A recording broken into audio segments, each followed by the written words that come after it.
今天開始新出發嗎？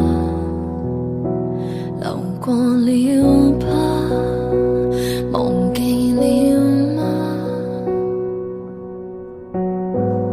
窗紗邊餐台的配搭，曾經種花，如今暗啞。誰從屏幕裏看從前，而誰停下企我門前？猶如是18歲的青年，很討厭。誰人願伴你到成年，停留曾俗世裏浮潛，橫欄被伴你旅行，如途中一面。只可惜風景都錯過，差一點方可親吻我。喜歡這觸摸俘虜我，而你欠我。